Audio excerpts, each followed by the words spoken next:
Hello friends, I hope आप सब लोग ठीक हैं। तो आज हम बात करेंगे 7 दिसंबर 2022 के करंट अफेयर्स के बारे में। तो चलिए देखते हैं हमारी आज की पहली न्यूज़ क्या है। तो सबसे पहले आज हम एक बात करेंगे एक अच्छी न्यूज़ के बारे में। तो वर्ल्ड बैंक जो फोरकास्ट करता है कि हर एक कंट्री का जो ग्रोथ रेट है आने वाले साल में कितना होगा, तो यहाँ पर प्रेडिक्शन आया है कि आने वाले फिस्कल ईयर में 2023 में कितना ग्रोथ रेट रहेगा इंडिया का। तो जो सबसे पहले जब फिस्कल ईयर शुरू हुआ था तो वर्ल्ड बैंक ने प्रेडिक्शन दी थी कि इंडिया की जो जीडीपी है वो 7.5% से ग्रो करेगी, लेकिन उसके बाद अक्टूबर में वो ग्रोथ रेट कम कर दिया गया था और वो ग्रोथ रेट वर्ल्ड बैंक की तरफ से हो गया था 6.5%।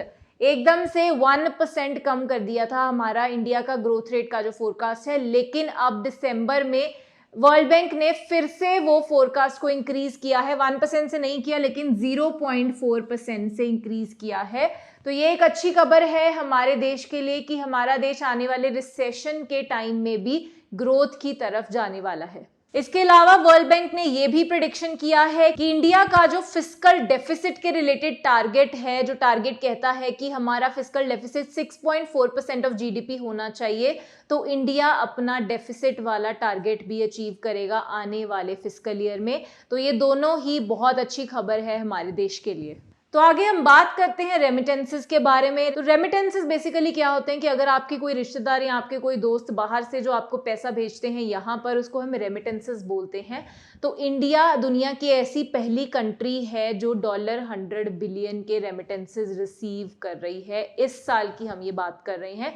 तो देख लेते हैं कि वर्ल्ड ओवर क्या डाटा है, साउथ एशिया का क्या डाटा है और इंडिया का उसमें कितना पार्ट है। ओवरऑल जो साउथ एशियन कंट्रीज हैं उनका जो शेयर है वो डिक्लाइन हुआ है 10% से, लेकिन इंडिया का जो शेयर है पिछले साल के मुकाबले वो 12% इंक्रीज हुआ है। तो बेसिकली साउथ एशिया में भी इंडिया ही जो है वो सबसे ज्यादा रेमिटेंसेस को रिसीव कर रहा है।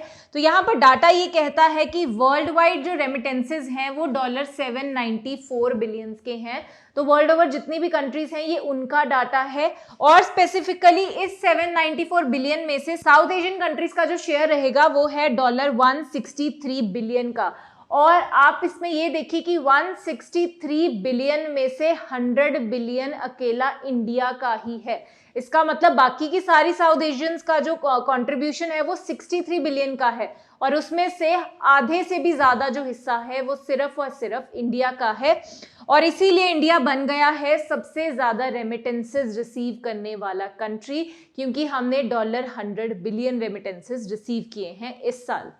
तो हैदराबाद में एस्टेब्लिश हुआ है इंडिया का first real time gold ATM. तो जैसे आप एटीएम में से पैसे निकलवाते हैं, इस एटीएम मशीन में से गोल्ड निकला करेगा। तो यही हमारी आज की अगली न्यूज़। तो ये आप देख सकते हैं, this is the ATM and this is the first operation जो वहां पर हो रहा था। तो यहाँ पर दो कंपनीज का हमारे पास नाम आता है। एक तो है गोल्ड सिक्का, जिसने हैदराबाद बेस्ड एक स्टार्टअप जिसका नाम है ओपन क्यूब टेक्नोलॉजीज, इन दोनों कंपनीज ने मिलके इस स्टार्टअप को शुरू किया है, इस एटीएम को एस्टेब्लिश किया है। तो जो जगह है जहां पर ये एटीएम लगाया गया है उस जगह का नाम है बेगमपेट, और इसके अलावा 2 या 3 जगह और भी इसको लगाने की बात हो रही है। एक तो हैदराबाद का जो एयरपोर्ट है वहां पर इसको लगाया जाएगा, इसके अलावा करीमनगर एंड वरंगल, ये दोनों जगह पर भी हैदराबाद में इसको लगाया जाएगा। लेकिन ओवरऑल इंडिया में गोल है कि आने वाले 2 सालों में हम वो काफी सारे ऐसे गोल्ड एटीएम्स लगाएंगे। तो ये जो गोल्ड एटीएम है इसमें से 0.5 ग्राम से लेके 100 ग्राम्स तक का गोल्ड कॉइन निकल कर बाहर आ सकता है। तो वो आपके ऊपर डिपेंड करता है कि आप उसमें से कितनी डिनोमिनेशन वाला गोल्ड कॉइन लेना चाहते हैं। तो आगे हमारे पास न्यूज़ है डायरेक्टरेट ऑफ रेवेन्यू इंटेलिजेंस के बारे में। तो ये अथॉरिटी क्या है? तो ये जो अथॉरिटी है ये काम करती है स्मगलिंग के रिलेटेड जो इंटेलिजेंस होती है उसको ये कंट्रोल करती है, उसका डाटा कलेक्शन करती है और स्मगलिंग को नैब करने में भी हेल्प करती है। तो 1957 में ये एस्टेब्लिश हुई थी। इसके हेडक्वार्टर्स हैं न्यू दिल्ली में और इसको इस वक्त हेड कर रहे हैं आलोक तिवारी जी। तो यहाँ पर हम जो आज बात करने वाले हैं वो बात करने वाले हैं उसके 65th इनॉग्रेशन डे की सेलिब्रेशन के बारे में, जिसको इनॉग्रेट किया है हमारी फाइनेंस मिनिस्टर निर्मला सीतारमण जी ने। तो इसके बारे में क्या हमारे पास बड़ी अपडेट्स हैं हम ये देख लेते हैं। सबसे पहले तो इसको बोलते हैं डायरेक्टरेट ऑफ रेवेन्यू इंटेलिजेंस, जो मैंने आपको अभी बताया। तो इसी फंक्शन में एक रिपोर्ट भी प्रेजेंट की गई है, जिस रिपोर्ट का नाम है स्मगलिंग इन इंडिया रिपोर्ट 2021-22, जिसके अंडर स्मगलिंग का डाटा हमें इकट्ठा किया जाता है। तो ये रिपोर्ट कहती है कि DRI ने इस साल में और पिछले साल में 833 करोड़ का इलीगल गोल्ड बरामद किया है, जिसकी वैल्यू 500 करोड़ है। तो ये बहुत बड़ी वैल्यू है और डिपार्टमेंट के लेवल पर एक बहुत बड़ी अचीवमेंट भी हम इसको बोल सकते हैं कि इतना सारा गोल्ड कॉन्फिस्केट किया गया है। तो ऐसी जो चीज़ें हैं हर साल होती हैं, तो इसके जो फाउंडेशन डे है उसी दिन को ये रिपोर्ट निकाली जाती है। तो ये जो डाटा है ये इस साल इसी रिपोर्ट को इसी दिन को आया है। तो आगे हम बात करते हैं अडानी ग्रुप के बारे में, जो हमारे देश में एक बहुत बड़ी कंपनी बनी हुई है। तो यहाँ पर अडानी ग्रुप ने एक और खिताब हासिल किया है, जो खिताब है कि world's largest hybrid solar power generator company बन गई है अडानी ग्रुप। तो क्यों बनी है, हम उसके ऊपर नजर डालते हैं। अभी रिसेंटली अडानी ग्रुप ने अपना एक थर्ड हाइब्रिड पावर प्लांट यहाँ पर लगाया है। तो हाइब्रिड पावर प्लांट क्या होता है, बेसिकली इसमें सोलर और विंड दोनों एनर्जी से एनर्जी जनरेशन किया जाता है। तो ये जो थर्ड उन्होंने wind solar hybrid power plant लगाया है जैसलमेर इन राजस्थान। इसकी कैपेसिटी है 450 मेगावाट्स की। तो इससे पहले जो 2 प्लांट्स लगाए हैं उनके बारे में बात कर लेते हैं। पहले मई 2022 में, इसी साल की बात हो रही है, उन्होंने एक ऑपरेशनलाइज किया था India first hybrid power plant of 390 megawatts. तो यहाँ पर आपके लिए ये भी इंपॉर्टेंट है कि इंडिया का फर्स्ट हाइब्रिड पावर प्लांट किसने लगाया था, तो वो अडानी ग्रुप ने लगाया था और वो मई 2022 में लगाया था। उसके बाद सितंबर 2022 में फिर से एक उन्होंने और ऐसा प्लांट लगाया था। तो 20 सितंबर 2022 में जो प्लांट लगाया है उसकी कैपेसिटी है 600 मेगावाट्स की। तो ये जो तीनों ही प्लांट्स हैं मिलकर इनकी जो टोटल कैपेसिटी है वो 7.17 गीगावाट्स की हो जाती है। तो ये बहुत बड़ी एक हमारे देश के लिए जो रिन्यूएबल एनर्जी के ऊपर शिफ्ट करने का जो हमारा गोल है उसकी तरफ ये एक बहुत बड़ी अचीवमेंट है हमारे लिए। तो हमारा जो गोल है जो ये कहता है कि हमारे देश में हम 2030 तक 450 गीगावाट्स ऑफ एनर्जी हम जनरेट करेंगे रिन्यूएबल एनर्जी से, जिसमें से कुछ हिस्सा सोलर का भी होगा। तो सोलर वाला जो हिस्सा है वो 100 गीगावाट्स का है। तो ये हमारे लिए उसी गोल को अचीव करने की तरफ एक बहुत बड़ा स्टेप बन जाएगा। आगे हम बात करते हैं इंडिया यूएस के एक नेवल एक्सरसाइज के बारे में, जिसका नाम है संगम, जो हो रहा है गोवा में, और ये उसका 7th एडिशन है। तो एक तो एडिशन आपके लिए बहुत इंपॉर्टेंट होता है, कौन सी कंट्रीज इन्वॉल्व हैं, कौन सी हमारी फोर्स इन्वॉल्व है, कहाँ पर हो रहा है।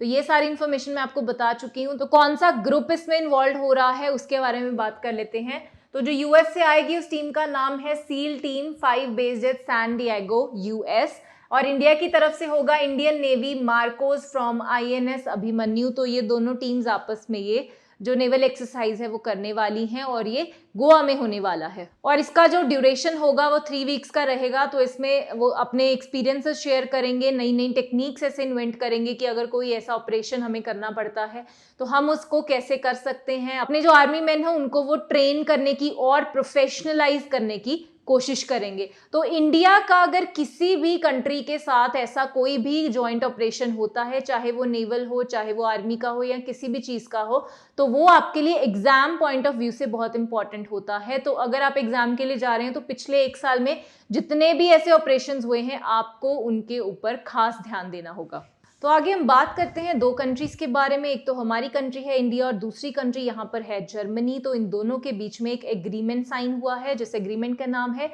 Migration and mobility agreement. तो नाम से ही आपको अंदाजा हो गया होगा। तो यहाँ पर हम बात कर रहे हैं जो लोग इंडिया और जर्मनी के आपस में इधर उधर जाते हैं, माइग्रेट होते हैं, उनकी मोबिलिटी के बारे में ये एग्रीमेंट है कि जो रिसर्चर्स हैं, स्टूडेंट्स हैं या जो काम करने के लिए भी दूसरी कंट्रीज में जाना चाहते हैं उनकी मोबिलिटी ईजी हो जानी चाहिए, वो इजीली जा सकें, उनका जो पूरा पेपर वर्क है वो इजी हो जाना चाहिए। तो उसके रिलेटेड यहाँ पर बात हुई है। तो हमारे इंडिया की तरफ से इस एग्रीमेंट में थे हमारे फॉरेन मिनिस्टर S जयशंकर जी और जर्मनी की तरफ से उनकी जो मिनिस्टर आई थी उनका नाम है एनालिना बारबॉक। तो ये जो एग्रीमेंट है ये इंडिया और जर्मनी मतलब ओवरऑल अगर हम बात करें तो यूरोपियन कंट्रीज़ के साथ हमारा जो रिलेशन है उसकी तरफ एक बहुत अच्छा स्टेप है और इंडियंस को बहुत अपॉर्चुनिटीज़ मिल सकती हैं अगर आप वहाँ पे रिसर्च वर्क के लिए जाना चाहते हैं। तो इसके अलावा जो इलीगल माइग्रेंट्स भी जो दोनों कंट्रीज़ में आपस में जाते हैं, जो ऐसी भी प्रॉब्लम्स हैं उनको भी इस एग्रीमेंट के अंदर एड्रेस किया जाएगा। तो आगे हम बात करते हैं एम्प्लॉयज़ स्टेट इंश्योरेंस कॉरपोरेशन के बारे में। तो उसके पास जो सरप्लस फंड्स होते हैं अब उसका 15% वो एक्सचेंज ट्रेडेड सिक्योरिटीज़ में इन्वेस्ट कर सकता है। तो यहाँ पर हम देख लेते हैं उसके बारे में हमारे पास क्या डिटेल है। तो उसके पास ESI के पास सरप्लस है नियरली 65,000 करोड़ का, जो हर साल बढ़ जाता है 8 या 9,000 करोड़ से, और ये आने वाले सालों में और भी ज़्यादा बढ़ सकता है क्योंकि वो ऐसे प्लान लाने की कोशिश कर रहे हैं। तो अब तक जो स्कीम है वो ये कहती है कि ESIC सिर्फ 5% अपने सरप्लस फंड्स का इन्वेस्ट कर सकता है, लेकिन अब वो बढ़ाकर 15% कर दिया गया है, लेकिन वो सिर्फ एक्सचेंज ट्रेडेड सिक्योरिटीज़ में ही इन्वेस्ट कर सकता है। तो निफ्टी सेंसेक्स में इन्वेस्ट करने का उनको ये चांस मिल गया है, तो जिससे वो ज़्यादा प्रॉफिट कमा सकते हैं क्योंकि जो फिक्स्ड सिक्योरिटीज़ होती हैं जैसे डिबेंचर्स हैं या बॉन्ड्स हैं तो उनके जो रिटर्न होते हैं वो उतने ज़्यादा नहीं होते। तो अगर वो इक्विटी में या प्रेफरेंस शेयर्स में इन्वेस्ट करेंगे तो उनको ज़्यादा अच्छे रिटर्न्स भी मिलेंगे, जिससे उनकी ग्रोथ और भी ज़्यादा बढ़ जाएगी। तो आगे हम बात करते हैं एक स्कीम के बारे में जिसका नाम है one district one sports scheme, और इसको लॉन्च किया गया है उत्तर प्रदेश में। उनके चीफ मिनिस्टर योगी आदित्यनाथ जी ने इसको लॉन्च किया गया है। तो ये आप देखिए मैप में ये सारे के सारे 75 डिस्ट्रिक्ट्स हैं यूपी के। तो इन सभी डिस्ट्रिक्ट्स में से हर डिस्ट्रिक्ट में से एक ऐसी स्पोर्ट चूज की जाएगी जो उस डिस्ट्रिक्ट को रिप्रेजेंट करेगी। फिर उसके बाद वहाँ पे जो टैलेंट है उस स्पोर्ट से रिलेटेड उसको आइडेंटिफाई किया जाएगा और फिर उन लोगों को एक प्लेटफॉर्म के ऊपर लाया जाएगा। तो ऐसी जो स्पोर्ट्स हैं जो उनकी इंडिजीनियस भी हैं, जो सिर्फ उत्तर प्रदेश में खेली जाती हैं, जो नेशनल लेवल पे भी हैं, इंटरनेशनल लेवल पे भी हैं, उनको एक रिकॉग्निशन मिल जाएगी। फिर उनको ट्रेन किया जाएगा और जो हमारे ओलंपिक्स होते हैं, एशियन गेम्स होती हैं, इन सब चीज़ों में उनको फिर रिप्रेजेंट किया जाएगा। तो इसके अंडर स्पोर्ट से रिलेटेड यहाँ पर इनिशिएटिव लिया जा रहा है उत्तर प्रदेश में। तो ये थे आपके करंट अफेयर्स 7 दिसंबर 2022 के बारे में। बने रहिए हमारे साथ हमारे यूट्यूब चैनल पर। Thank you. पनेशिया ट्यूटर लाया है एक एजुकेशन प्लेटफॉर्म जहां पर अलग अलग कोर्सेस जैसे कि IAS, PCS, UGC net, SSC और बैंकिंग एग्जाम्स के लिए ऑनलाइन और ऑफलाइन क्लासेस की सुविधा उपलब्ध है। Comprehensive coverage of all the subjects through quality video lectures है। एप्टीट्यूड का topic that is blood relation, uncles only daughter. He took the throne. तो जो थ्रोन पे एम्परर बैठते थे वो अपने साथ ले गए। Kohinoor diamond, the world famous Kohinoor diamond, वो भी मुगल ट्रेजरी से ले गए। फिर आया इकोनॉमिक प्रैग्मेटिज्म, यानी कि चाहे हमारे आपसे झगड़ा भी है तो भी हम आपसे व्यापार कर रहे हैं। जैसे चाइना है, हमारा झगड़ा होते हुए भी हम उससे व्यापार कर रहे हैं। PDF नोट्स और उनसे जुड़े हुए रिलेवेंट MCQs, साथ ही साथ comprehensive mock tests. So join Panasia Tutor for your successful and bright future.